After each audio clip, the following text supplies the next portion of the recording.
আসসালামু আলাইকুম। আজ কেমন আছেন সবাই? আজকে আপনাদের দেখাবো একটা ছোট্ট মিনি ব্লগ। তো প্রথমে আমি আমার মেয়েকে কোচিংয়ে দিতে যাচ্ছি। দেখেন রাস্তার কি অবস্থা। তো এর আগে একদিন আমি আপনাদের বলেছিলাম যে বৃষ্টি হলে আমার মেয়ে সাইকেল নিয়ে যেতে চায় না। তো কেন যেতে চায় না সেটা আপনারা দেখেই বুঝতে পারবেন। দেখেন কি অবস্থা। তো ভ্যানে উঠে পড়েছি, কোচিংয়ে যাচ্ছি।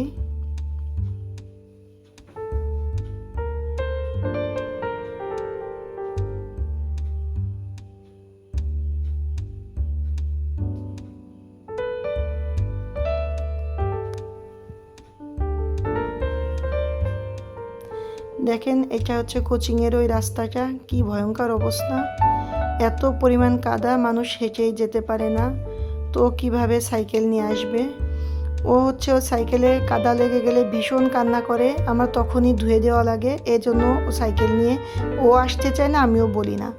তারপর আপনার ওকে কোচিংয়ে দিয়ে আমি আসলাম একটা জায়গা দেখাতে, মনে হচ্ছে উত্তরা দিয়াবাড়ি।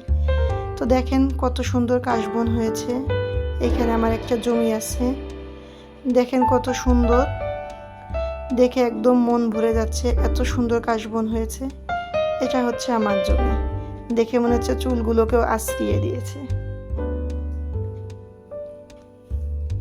তারপর আমি বাসায় চলে আসলাম, রান্না করছি দুপুরের। আমি ধুন্দল ভাজি করব।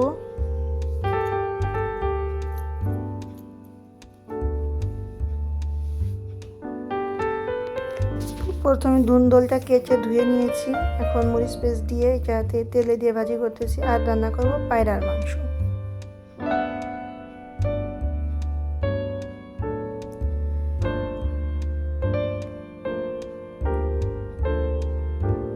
তো পায়রার মাংসটা রান্না প্রায় হয়ে আসতেছে।